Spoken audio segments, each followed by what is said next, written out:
Hey y'all, it's my review for the Real Housewives of New York, season 14, episode 3. We're still in the Hamptons. It is the next day. The ladies are waking up. We see Jessel already going into Aaron's room complaining. Like, this is all she does. But she's complaining about how cold it is in the house. And I hate people like that. Like, I need the air to be between 66 and 68. If it's anything higher than that, it's too hot in the house, okay? I cannot sleep with it 70 degrees in the place. Now, I have a friend. I'm not gonna say his name. I'm not gonna put him on blast. But whenever we travel and we're staying in the same room, he likes to sleep with the air off, no air on. And then when I wake up drenched in sweat, then I'm furious. So then I know now not to ever split a room with him traveling. And I warn people who are gonna stay in a room with him. I'm like, you know, you don't like to sleep with the air on, right? I'm just letting you know. But anyway, Aaron's like, oh, I'm sorry. I don't know. I wish a ninja would touch my thermostat in my place. I'm surprised she didn't do that because she's so entitled. And it's not just Jessel. A lot of these ladies are entitled. Oh, so upon further review, it seemed like they're in the Hamptons during the cold months, and I'm guessing the heat didn't reach Jessel's room. Still, like, it's easy to sleep when it's cold than it's hot. I'm just saying. Now, if it's like 50 degrees in there, then that's kind of different, but you still can fix that by adding more layers. So then Jessel jokes that if it's cold again this evening, then maybe she could go to a hotel or stay with Jenna since that's where she left last night. So it's a big thing. Well, Aaron's a little annoyed that Jenna left that evening past 10:30 when all the ladies were still partying, which I don't think that's too late. Like, maybe for Jenna, because she's the only one over 50. But we see in the flashback that they tried to get her to stay, but she was just like, oh, no, I got to get up early in the morning. Like, it's fine, continue to party. I feel for Jenna because she didn't want to be rude. Like, she wanted to go to sleep at 10:30. The ladies were still partying, and she couldn't get sleep, so she just went by her place that's, I guess, maybe 10 minutes away. I don't know, would y'all would have felt offended if you were hosting and she left? Now, Uber, why are you upset? It's not your place. If anybody should be upset, I mean, I'll give it to Aaron. And now Jessel being messy, making it worse. Well, maybe she just wanted to wake up with her view. Like, she has a house with a view. Aaron's like, okay, so you're saying my house isn't good because it's not by the ocean with a view? So Sai comes crashing in, literally, to join the ladies on the Jenna pylon. All the ladies are in agreement that what Jenna did was rude. So when Brynn comes over, Aaron says she's just gonna give her Jenna's room. Because I'm thinking, I guess Jenna got the best room. Jessel just keeps complaining. Oh my God, girl. Now she complaining about the Wi-Fi? Yeah, Aaron, I would have kicked her ass out. Go to a hotel. I feel like Jessel's just used to talking this way because look how she talks to her family and they don't really give her any feedback on it. So now when she's in this group of ladies, I'm pretty sure she's gonna get called out. And here goes the shakshuka. If anybody wants to let me know what shakshuka is, please let me know in the comments. Aaron's pissed because it was Jenna that told her not to make her shakshuka before they work out, and Jenna isn't even here for the workout. Oh, now speaking of Jenna, she comes back in her fancy car and she gets coffee for the other ladies. I mean, at least that was considerate of her. So as soon as Jenna walks in, the other ladies are letting her have it. They say she snuck out, she ruined the party. Child, we've had Cheesegate, Caviar Gate, and now we have Shakshuka Gate. It looks like all the ladies probably would have wanted breakfast, but Aaron was trying to appease Jenna and not make it and do the workout first. All Jenna has to say is, y'all bitches is grown. Y'all could have did what y'all wanted to do. You could have made your shishito. So a little later, the fitness instructor arrives and it's this fine black man. And when Uba sees him, like she does a double take and even breaks the fourth wall and looks directly in the camera. Like you can actually hear her vagina say, ooh. I mean, he's fine, but you immediately saw her reaction. The flirtation is heavy. Oh, and they're both African too. Okay. So the workout begins, and then we see a black car pull up, and it is Brynn. She steps out in this mink. I'm like, girl, you better. You better. The spice has arrived. Meanwhile, we see Uba and the trainer. They might as well just get it on right there. The flirtation is just too noticeable. But I get it, like Uba's like the only single one until Brynn arrived. So Brynn meets the other ladies in the backyard, and Brynn is already getting cozy with the trainer. So this is single girl number 2. The trainer's in heaven right now because he got 2 baddies fighting for his attention. Brynn has not let him go yet. Wow. Now I didn't like that. I want Uber with the trainer, not Brynn. Brynn's flirting compared to Uber is way more aggressive. And Uber comes and drags the trainer back to her. P.S. y'all, we're like 15 minutes in the episode and it's just fun. I don't see how people aren't liking this franchise. It's just different.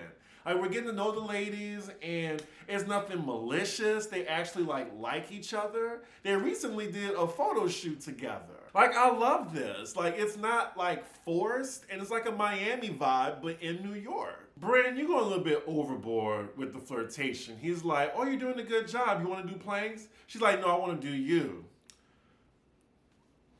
Could you imagine if the roles were reversed, y'all? Like if that was a man telling that to a woman? Like, come on now, Brynn. So they all chilling after the workout. I see the trainer took his hat off. I'm like, oh. Well, at least the body's nice. We then see Jenna and Aaron talking it out, and Jenna don't want no drama. She's being very apologetic. She's saying, you know what, you can give my room to Brynn if you want. Like, I didn't mean to, offend you. She apologizes, and Aaron accepts. So Uber's updating Brynn on what's been going on with the ladies, and Brynn, you get 10 cool points for saying what's the sitch. A Kim Possible reference? We see each other. Anyway, Uber's saying how Jenna left in the middle of the night. She didn't even spend the night. She left. And then Brynn just makes it about her and saying, oh, well, Jenna did that, which was way worse than what I did. You know, I just didn't want to go to a restaurant. I'm not a good friend. But what Jenna did was worse. And I get chewed out? Brynn, what you did was worse because you lied and said you didn't want to go to Catch. And then you go to a different restaurant on the same night and then post about it. That's foul. For some reason, these 2 ladies want Aaron to be angrier at Jenna, even though she already forgave her. So some time passed by, the ladies are getting ready for lunch. They come downstairs and they are Vogue ready. Like Sai, Uba, and Jessel, they look coordinated. And Jenna's like, now these bitches want to wear khaki? Also, Jenna on the couch looking uber casual. What's going on? Like, isn't she the fashion girl too? I'm guessing Jenna's like, girl, I'm rich. I ain't got nothing to prove to these bitches. Damn, Brynn comes down too, and she's looking good. She's coordinating with the other ladies. Like, they're photo shoot ready. I mean, of course Sai is, but the rest of them, they look like they're ready for an ad campaign. So the ladies arrive to lunch, and the complaining continues. Like, because Aaron wasn't able to make her shakshuka, the ladies are starving because they didn't eat anything after their workout. And, Aaron, she blamed Jenna for it at the table. So the first topic of conversation, Brynn asked Uba how she felt about the trainer. I'm guessing Brynn knows whether he's single or not, of course. But now she's trying to give dating tips. And y'all let me know what y'all thought about that, because she said, oh, well, here's what you do. So you're in a place where he can see you. So you go to your nudes, like just about 10 nudes, and you just start scrolling through. And you just hope that he sees it. What? First and foremost, in straight world, I feel like you're just attracting a perv, because why is he in your phone? Second, that kind of makes you look desperate. Third, if this was in gay world and I saw some guy just scrolling past his nudes, I'd be thinking, who the fuck is this narcissist? Yes, Uba, that is a very bad idea. So as half the table goes to the bathroom, Brynn takes this time to tell Jessel why she's upset that Aaron is going easy on Jenna and not on her, and there's a double standard. So she waits for the rest of the ladies to come back to the table and tells Aaron about this. She even says, you give Jenna a blank check. And then Jenna chimes in, oh, is your bank account empty? All right, Jenna, okay, I saw that. Ooh. Oh. So then as Brynn's telling Aaron about herself, Aaron's like, well, maybe I just like Jenna a little bit more. The conversation could have been done right there. That's a mic drop. I would have been like, okay, bitch, fine. I mean, that's real. I got more patience for Jenna because I like her more. After hearing that, Brynn is going there and said, oh, well, maybe you're doing that because she's Jenna Lyons, because of her name and what she can offer. And Aaron's like, definitely not. And poor Jenna, she's just in the middle of this. They still bleeping out Catch, child. I hope at the reunion they just say the name, because this is ridiculous the way they're bleeping the restaurant out. Okay, Brynn, you're not making sense anymore. I mean, I know you're trying to make a moment, but just let it go. Let it go. The whole table laughing at her because of this dog analogy she did. That was a fail. So now it looks like it's Jessel's turn at the table. She tried to make a point saying you can't please everyone. And Aaron's like, well, definitely not you. And then Side joins in too. Jessel's like, oh my God, like I wasn't complaining. Aaron's like, you were complaining, like about the cold, about the Wi-Fi. And then Side jumps in and says, look what you said about Jenna's gift to you. Like you said, it was hideous, it was awful. Also, again, Jenna is put in the middle of somebody's argument. I feel so bad for her. She looks so uncomfortable. And now as Jessel's talking about the gift, she's continuing to say how ugly it was, how it wasn't her style, with Jenna right next to her. She's still aloof. Jessel's like, I was being funny about it. Aaron was like, well, it wasn't nice. Damn, Sai and Aaron are really tag teaming on Jessel right now. And then Jenna finally chimes in and says, well, yeah, you know, I'm a little hurt. And we cut to Jessel's confessional, and she's like, well, I would expect Jenna Lyons to come to me if she's, you know, felt some type of way. Seeing how meek she is, I don't think she would have. Like, she looks like she does not like confrontation, which is why I'm shocked that she's on this show. I love her presence, though. I'm just shocked she's there. Like, if she's there for the next season, that would surprise me. Jessel then makes it worse. She tells Jenna, thank you for the thought, but I'm probably going to exchange it for something more my style. How about an apology? Like, sorry I trashed your gift in front of everybody. I'm thankful for it. That's it. She's not very self-aware, is she? Damn, Aaron, we cut to her confessional. She's like, for a girl that hasn't had sex in 2 years, she sure got a lot to say about lingerie. Ooh. Way harsh, Ty. So next scene, they're all back at Aaron's. Some time passed by, and the activity for the evening is she has a private chef coming, and they're all gonna dress down and have dinner. We see Jenna getting some fashion assistance from Sai and Uba, which was kind of confusing to me because I was like, why does Jenna Lyons need any help? But yeah, she borrows Uba's dress because I think she didn't bring anything formal to the Hamptons. Look, she comes downstairs looking like a knockout. Like, she looks good. Like, Brynn and Aaron's mouths drop when they see her. Now, I don't know about Aaron telling her, why don't you dress more like this? You look incredible. Like, maybe she likes her style, like laid back power lesbian. So looking at all the ladies, it is crazy, but Jenna Lyons is best dressed. And she wasn't even trying.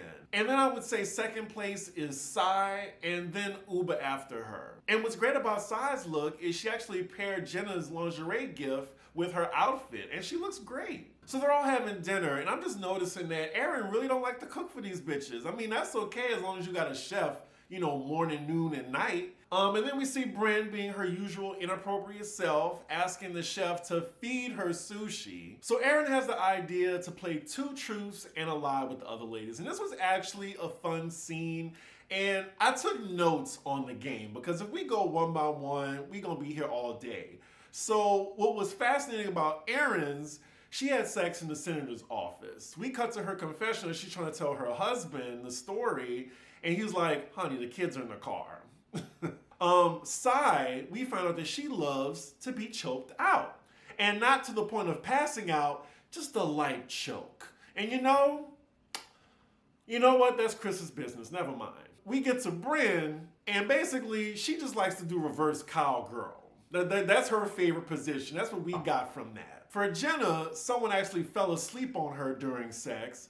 We cut to Uba's confessional, and she says she's not really surprised by that. Those shady confessionals, I tell you. Like, if I was watching this and just, seeing someone talk about me, I'd be like, that fucking bitch. Uba's up next, and hers wasn't really that salacious. Hers is basically she had sex in Central Park. I mean, who hasn't? I mean, I haven't, but I don't know. I don't like to have sex outside, and that's just me. And last but not least, we get to Jessel, who has the most interesting 2 truths and a lie. So first they call out the lie easily because she said she had sex in the Soho House elevator. And Erin clocks it immediately. She's just like, nah, the elevators there are way too small. And look, I've been to all 3 Soho houses in New York, and Erin's right. So that was an easy clockable lie. But then the truth is what get all the ladies' eyebrows raised, which is she got a popsicle stuck in her vajayjay. And they're just like, how? So then she's like, well, it actually didn't get stuck. I'm guessing it was, sexual. And I'm still like trying to wonder how. And I'm just thinking, ladies, is that comfortable? Have anybody tried this in the chat? It just sounded like a little freaky, that's all. She also said it wasn't her husband that she tried this with. She was in her youth. But anyway, after this very interesting dinner, the ladies go outside to sit around the fire. They're trying to get the fire started. It's a whole thing. Erin's on the phone with her husband. I'm just glad they didn't blow her house up. We then see Brynn in the house trying to get the drinks out her refrigerator, and she's having the hardest time. To be fair, I probably would have been like Brynn too. How the fuck you open this? There was no handle on it. And she actually starts talking to the refrigerator like Siri. Now, I know the white people were confused when she said, white people are so weird. Because she's very white passing, but she's actually biracial, if I didn't mention that in the last video. I see the features now, but she's definitely white passing. I think the only way I would be able to tell is if I sat down and actually was around her a little bit more, but at first glance, I would still think that's a white woman. So we're with some of the ladies that's chilling outside. It's Sai, Jenna, and Erin. We see they're drinking sake out of these plastic cups, and Erin's saying, yeah, I got these from the dollar store. I give these to my kids. It has a little straw that's connected to it, but she's like, she got it from the dollar store. And she's like, oh, it's so fun, the dollar store. And Jenna's agreeing with her, and Sai's like, well, clearly none of y'all grew up poor, because the dollar store ain't fun. So then that leads into Sai talking to him about her background and how she grew up poor. I think her dad got her some mini Christmas tree from a dollar store and sat it on top of the stereo. And speaking of which, side note, another reason I love this reboot is not all these women grew up rich. We have at least 3 cast members who are basically, should I say rag to riches or maybe new money?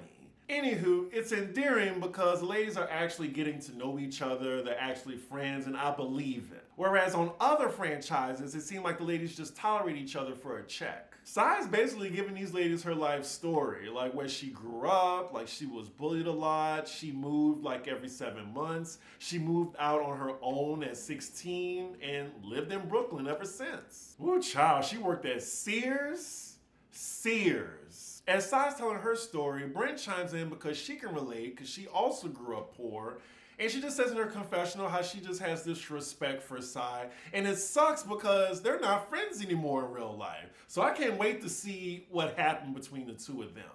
Anywho, the conversation then turns to Erin asking Jenna in front of everybody, so are you staying tonight? As the credits are rolling, Jenna's like, yes, I'm staying. I'm staying. And yeah, that's where the episode ends. This was a fun episode, y'all. I know it's light and not too dramatic, so some people don't like it, some people love it. I'm enjoying it. I'm having a fun time reviewing it. Y'all let me know what y'all thought about this episode, and yes, Pop Roast will be back this week, okay? Make sure you like, comment, and subscribe, and I will see y'all for the next episode. Bye.